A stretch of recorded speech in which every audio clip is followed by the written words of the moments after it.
Welcome to the webinar on the future of delivery, unleashing the potential of micromobility for the last mile. I'm talking to you today from New Zealand, so kia ora katoa katoa. Good morning, everyone. My name is Shafani Sood. I'm a senior consultant within the advisory arm of WSP Australia and one of the lead authors of this very timely white paper.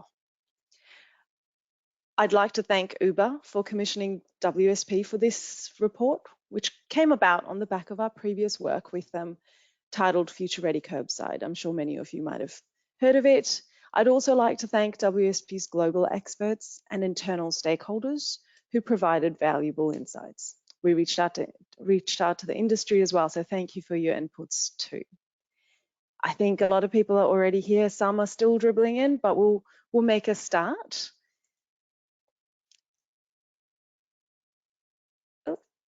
Okay, in today's session, we'll cover the key headlines from the white paper before my colleague Sarah Stace shifts the focus a little closer to home with a local case study. Just a few housekeeping matters. Please note that this presentation is being recorded and that all of you are muted automatically. Presentation slides will be available in the handouts box, or actually no, let me correct that. They are available in the handouts box. And there will be time for questions at the end, but feel free to add your questions in the questions box as you feel. That being said, I'd like to pass on to Sarah to do an acknowledgement of country, given that she's in Australia today, and to introduce herself before we kick off formally. Hello and kia ora. I'm Sarah Stace, Director of Cities at WSP Australia, and I'm joining today from the land of the Gadigal and Bidjigal people of the Eora Nation in Sydney. And that is on land that was never ceded. I pay my respects to elders past, present and emerging, and look forward to this webinar today. Thank you, Sarah. Right to it. So I'm sure we've all experienced that the demand for deliveries of almost everything from ready-to-eat meals to home improvement items is on the rise. I'm sure during the duration of this short webinar, a number of you are going to receive deliveries and you're going to run to the door to open it and receive a package here or there. We'll see how many that happens to.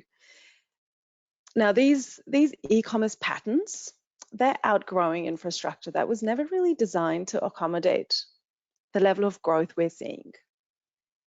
In terms of numbers, I'm just waiting for the screen to shift over. There's a bit of a lag, so my apologies for that. Here we go. In terms of the size of the pie, parcel deliveries are the largest market segment, followed by grocery and food deliveries. They're all earmarked for significant growth within this decade. There are some eye-watering numbers on the screen and in the report for you to digest. But just as an example, I'm going to pick on the food delivery market, which was worth $115 billion in 2020, and we're looking at $192 billion by 2056. And these numbers were from 2020, so they may have been revised by now already. Parcels, for example, they were already at $500 billion in 2020. That means 131 billion parcels were moving around, but that's going to reach 260 billion parcels by 2026. Just a few numbers that I think are worth keeping an eye out on. What does that mean though? Well, that means that the resulting freight task, especially the last mile that brings the service or product directly to the customer, is starting to add pressure to our cities and to our places. Given the current shape of our cities, a lot of our deliveries, or majority of our deliveries, today reach their final destination by cars, vans, and trucks, even over short distances. Now, without intervention, the World Economic Forum is predicting that there'll be a 36% rise in the number of delivery vehicles. That means an increase in congestion, and that means added time to your daily commute. But what that also means is more urban congestion, air pollution, and it hinders the progress towards zero on carbon emissions and road accidents. For logistics companies, the task doesn't get any easier. The last mile is the most complex part of the journey. It represents over half of the cost. and wasted time looking for parking.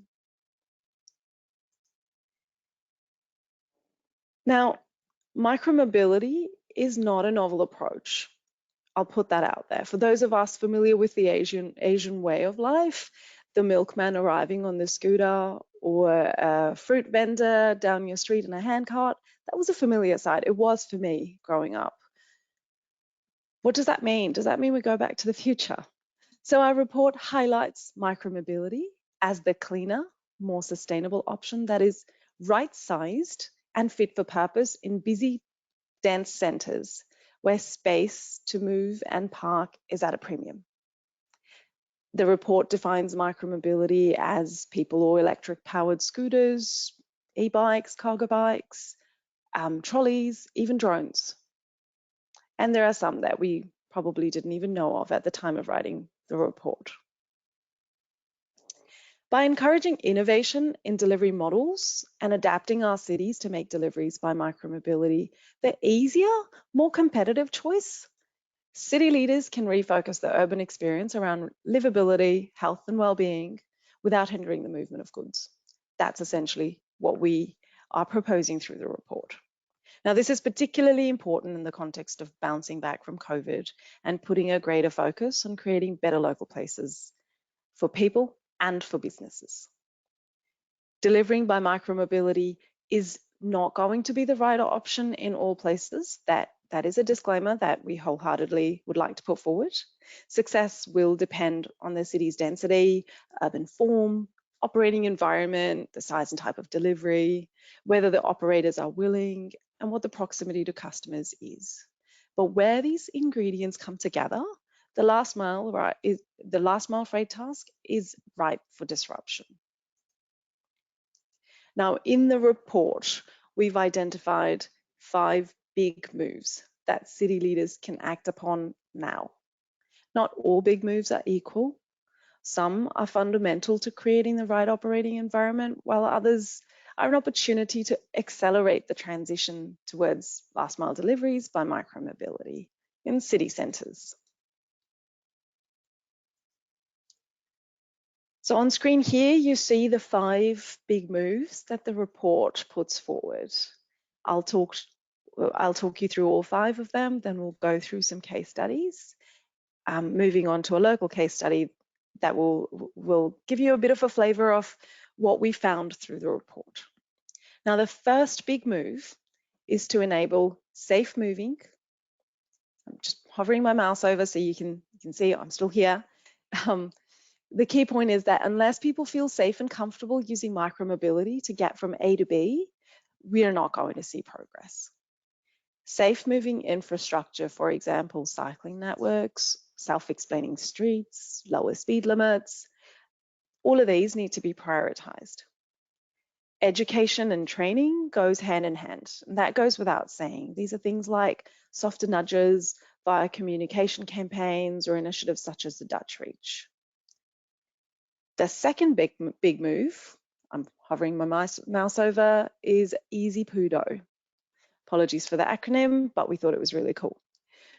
The second move is essentially to reshape the built environment so that pickups and drop-offs are convenient and easy.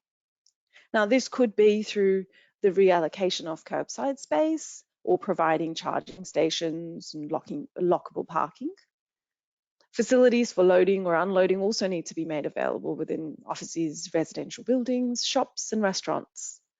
Building codes may need to be updated to ensure this is provided in new developments, and building owners encouraged to retrofit existing buildings to meet emerging demand. Our third big move is about policy leadership.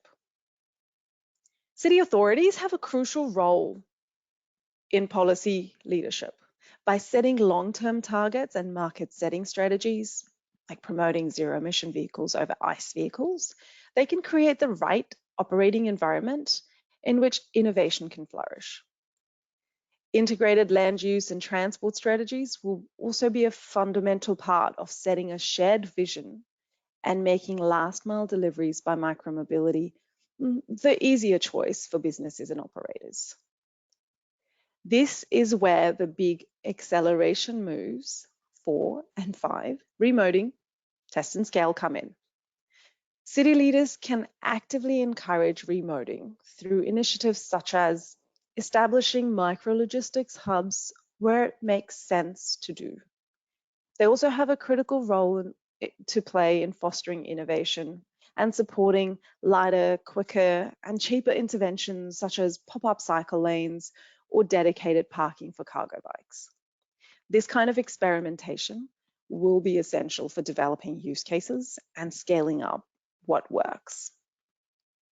Another thing I'd like to get across is that city leaders doesn't just mean government officials. A transition at this scale needs the public and private sectors to act together. It needs support from the public, and it also needs people like you and me to continue the conversation.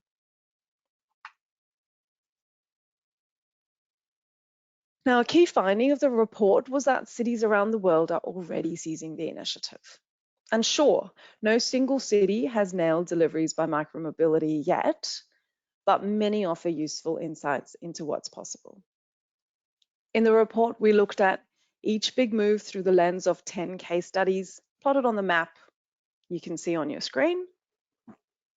Now, we won't have time to go through all of them, but I'll talk through some key ones to give you a bit of a flavor of the things we came across and what inspired us in writing the report.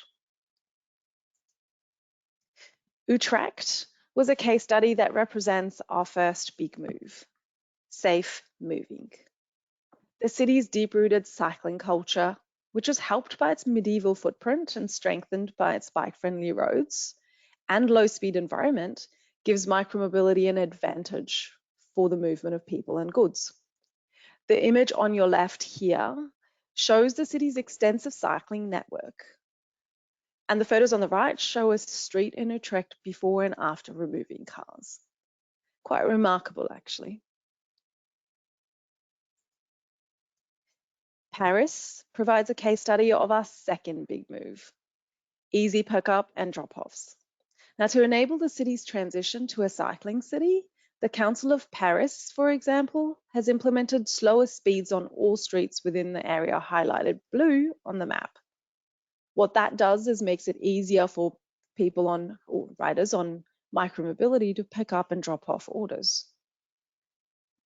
Pop-up lanes implemented during the lockdowns are becoming a permanent feature of the city, and the council is also removing car parking and making provisions for cargo bike parking.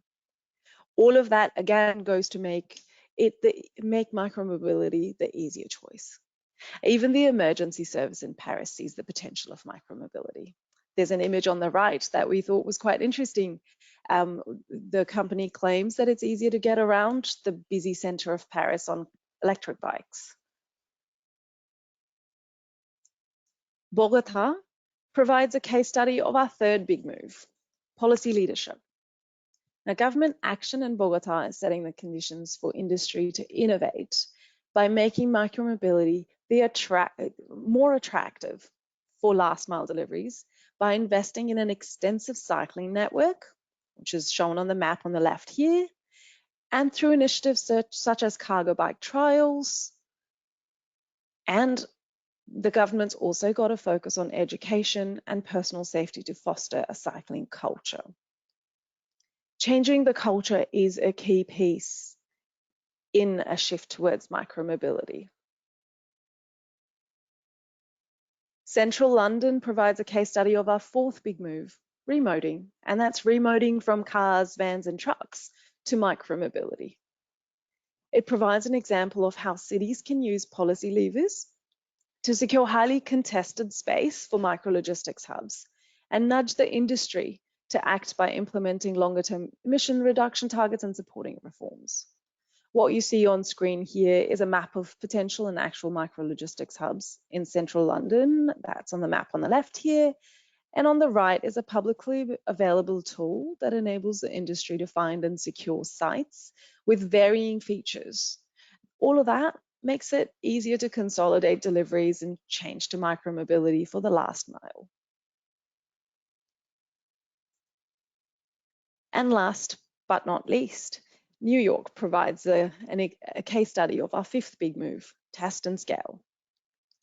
In New York, the council is trialing tactical interventions, like it's running a cargo bike trial to build community familiarity and industry capability.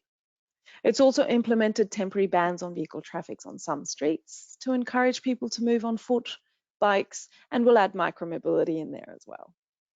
Now, the map on the left is a really interesting one. What it's showing is that Uber Eats food deliveries by micromobility, by bikes, were up by 68% in parts of the Queens area in February 2021 compared to the same time in the previous year. And on the right are just photographs from the trial that's ongoing, from the cargo bike trial that's going on.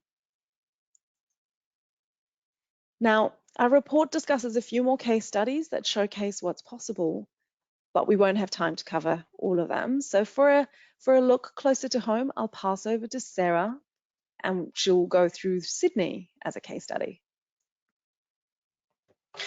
Thanks, Shefani. And there's some really amazing case studies that we just looked at around the world. So these are focusing on looking at one location in Sydney in Australia where we think that all 5 of those big moves have been undertaken. So it illustrates what can happen when all of these are put together. So on the left there, we can see that first move around safe moving.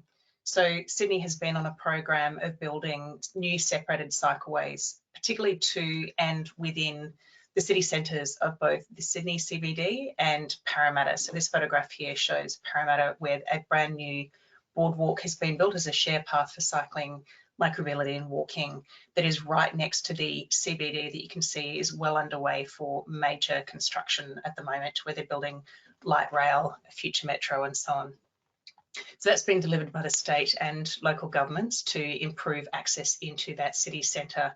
And we're also seeing that across other places like the Sydney CBD as well.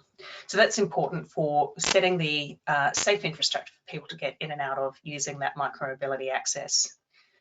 Then in the centre there, we can see PUDO, so the pick up and drop off bays. This one is a trial that was undertaken by a local municipality, Waverley Council at Bondi. Everyone, I think, is familiar with Bondi Beach.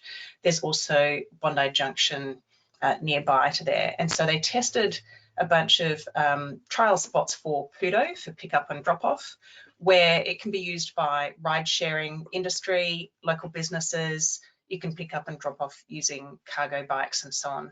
So that really was trying to use a different use around curbside allocation. And if you're interested in that, you could look at our paper on the future of the curbside, which is separate to this piece of work.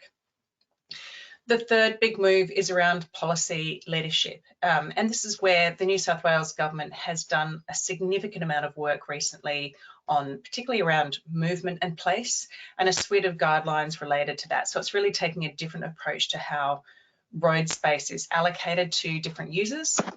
And they've created a walking space guide, a cycleway design toolbox, and a requirement that all transport projects need to incorporate micromobility, walking and cycling, no matter what the scale. And they're also looking at how they reallocate that road user space to different users. Our fourth big move, which is on the next slide, sorry, there we go, is around that remoting. So in Sydney, right next to Central Station, you can see on the bottom left there is a micro hub. So that's at Goulburn Street. It's next to the Central Station, and it just takes up about 3 or 4 car parking bays in a car park, and it's accessible for vans as well as those types of bicycles, the courier bikes and so on. And this one is often used to do things like fresh deliveries such as flowers or bread. It handles around 225 parcels a day, and in doing so saves 70 kilometres of motor vehicle travel in that central city area, and also saves 20 hours of time being used by loading zones every day. So that's been a very cost-effective way to do that remoting from truck to bike. And then the fifth big move is around test and scale. And those 3 photos show different examples of the way that's been done in different areas across New South Wales, across the state, and in Sydney as well. And it really came about as a result of COVID, where we were testing lighter, quicker and cheaper tactical approaches to improving streetscapes. So on the left there, you can see someone pulling a delivery cart across an area right in front of the light rail track in George Street in the Sydney CBD. This used to be very clogged by buses and motor vehicles. They installed a new light rail system and then found that the cars did not return to the streets. And so they've now actually turned it over fully to pedestrians. And that was in its pop-up phase, and that's now been made permanent. Then we can see open streets where it's sort of closed to traffic and open to communities, and that's also been over 60 locations across the New South Wales state where that's being trialled. And then on the right there is a 30km/h street speed that was trialled in Western Sydney, in Liverpool and in Manly. And again, what we found is that it's resulted in more people being able to cross the street, more ability for delivery riders to deliver safely into those locations and undertake that micromobility deliveries. So if anyone would like to, that ends our presentation.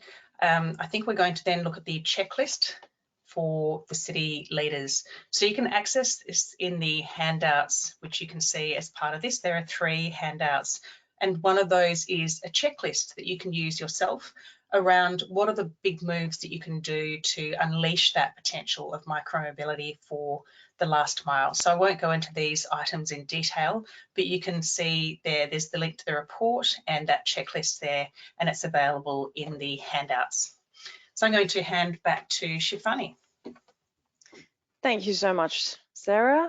Right, now, before we begin the Q&A, we thought we'd just wrap this up and just give you some key takeaways to take home with you. The key points we covered was that the rising demand for deliveries is outgrowing infrastructure that was never really designed for it. The second is that micromobility is a key part of the response needed to decarbonize our cities, get to Vision Zero, and shift the focus back to people and place. Now, remember that micromobility isn't going to be the right solution everywhere, and success will depend on a myriad of factors. But where these ingredients do come together, the last mile freight task is ripe for disruption. Fourth is that governments can create the right operating environment and foster innovation, but we all need to play a part. And lastly, I'll leave you with a thought-provoking point that you can start small or big, but the status quo needs to shift. Now, that being said, firstly, I'd like to thank you all for attending today's webinar. We did receive a number of questions ahead of the session, and you've been very active sending us questions as we've gone through the presentation. We're going to try our best and answer them as well as we can, but if we can't get to them, we'll reach out to you after the session.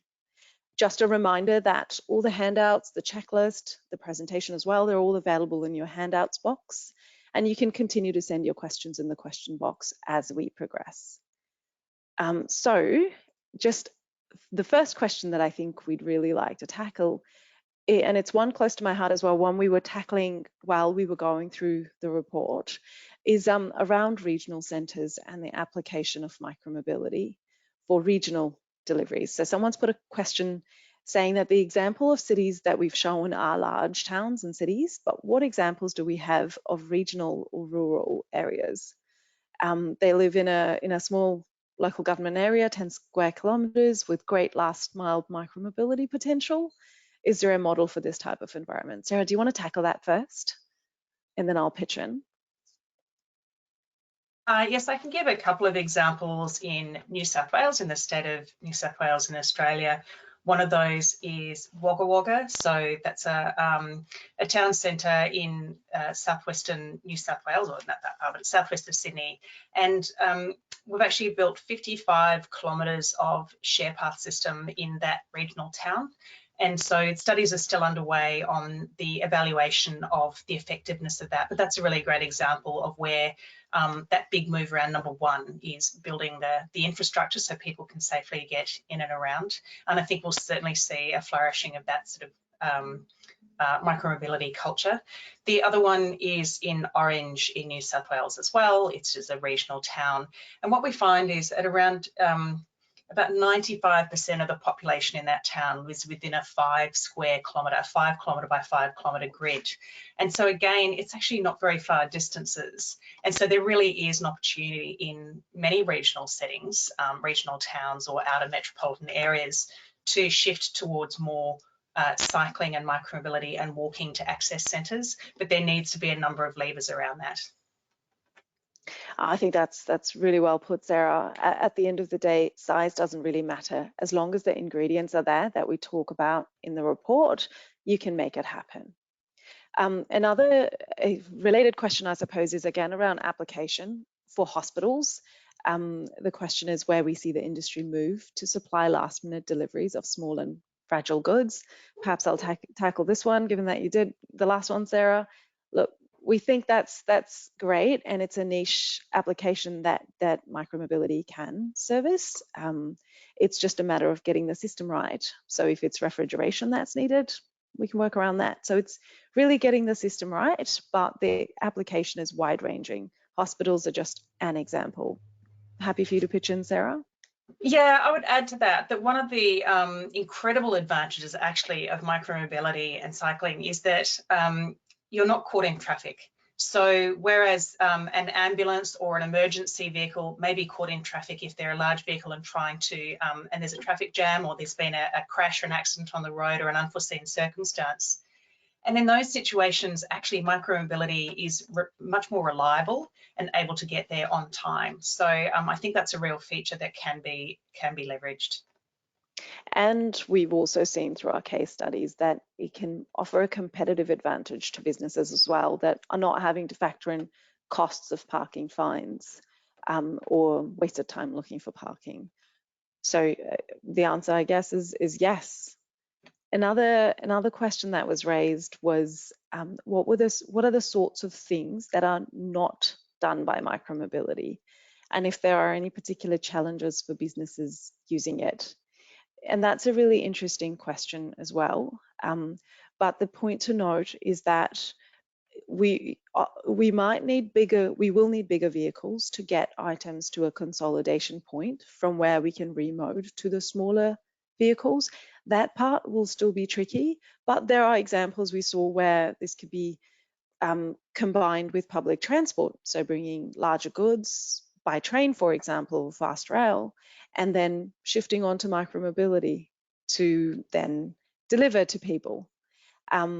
We also note that you would need places to load and offload and safe cycling infrastructure, as we've mentioned in the report. So as long as we've got all those 5 things in place, there aren't that many things that can't be done by micromobility. We would think that size would be a barrier.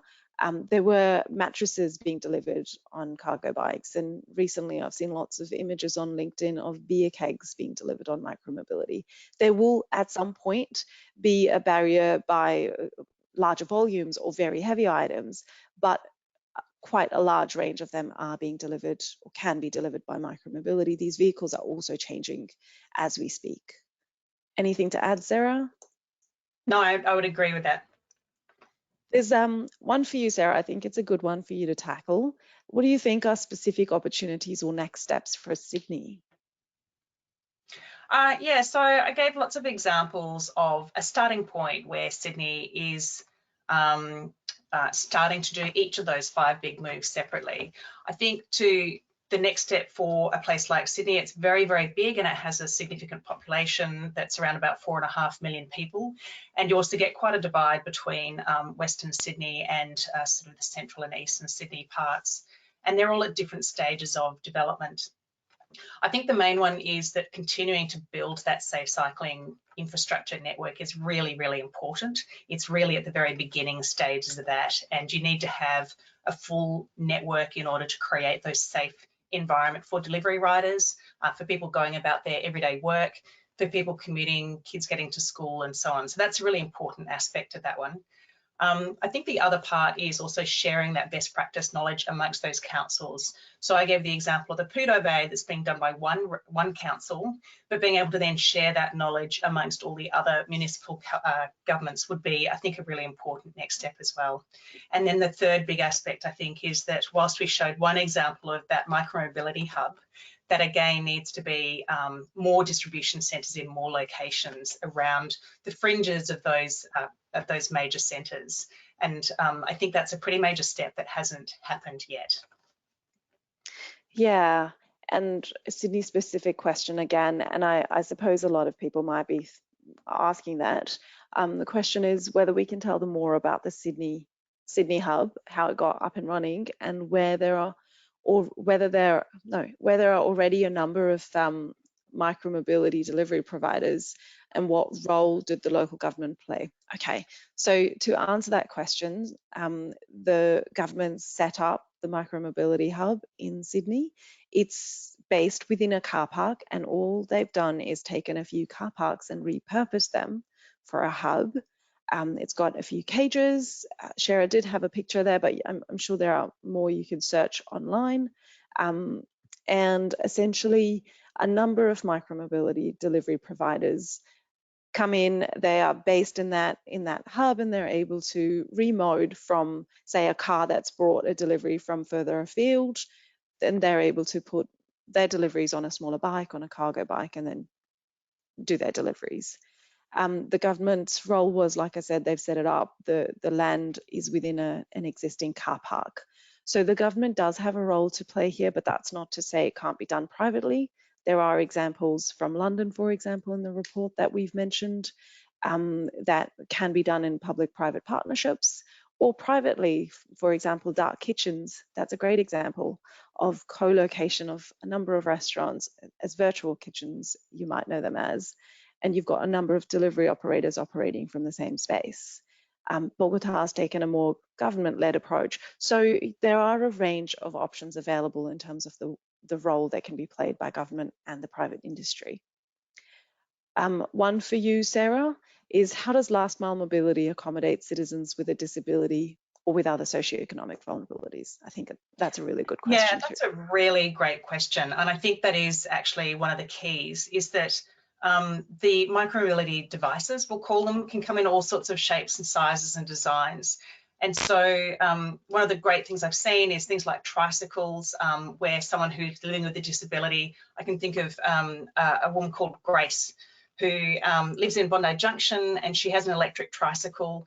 She can barely walk, so she actually attaches her Zimmer frame, her walking assistant device, on the back of her tricycle, her electric tricycle. She rides around the city centre, she goes to church, she does her shopping, she goes to cafes, has a very active life. And it's all enabled by that electric tricycle. And she couldn't do that on public transport. She certainly couldn't afford to be catching taxis or and other sort of ride sharing, but that electric tricycle frees up her life. And then we're also seeing that there are, I think Lime, for example, has trialled different types of micromobility devices for people living with a disability, so they can be sort of customised or tried out for different users. And then Cycling Without Age is an organisation where they have a trishaw, so you can fit 2 people in the front, and they have a volunteer who rides elderly citizens around their neighbourhood. So in fact, it is a pretty amazing way of actually giving people living with a disability access to much more freedom and opportunity. Yeah, no, that's very true. And look, it's the same for people movement and goods movement. I think the key point here is micromobility has a role to play in both. Someone's raised a question about cities being hilly cities. It's a Sydney specific question, but I'd say Auckland as well would have similar sorts of issues. The vehicles are changing at such a rapid pace, and with a lot of them being electric, we're starting to tackle that hilly situation. I don't know what your experiences there are, but I find cycling has become so much more accessible to people who previously probably couldn't handle those hills. Yeah, definitely. There's a lot of research and evidence to show that. Some of the barriers for people taking up cycling at all are feeling they're going to get sweaty, or it's hilly, or they have to carry things, or they have to carry kids. And electric bicycles and cargo bicycles actually overcome a lot of those barriers. And the electric assist often will help people just for things like getting up hills where they're worried about safety, about cars and things like that. So it actually does offer people a lot more opportunity than there has been in the past. Thanks, Sarah. And look, in the interest of time, I know we're a bit over, so I'll just answer the very last question and then we'll call it a day. Someone's asked for thoughts on the lockers where you pick up your own delivery as a complementary approach. Look, absolutely, it's part of a package. Your micro logistics hub could service also as a place where people can pick their deliveries up as well. With that being said, look, again, I'd like to thank you all for coming and attending this webinar and for being so active and responsive with your questions. Just remember there is one more session tomorrow, which will have a bit of a UK flair to it. So if you feel like it, go attend that one as well. And this conversation doesn't end here. Just remember that. If you do want to have a discussion, reach out to Sarah or myself, and we'd be more than happy to share what we've learned and learn from you as well. So thank you again. Appreciate your inputs.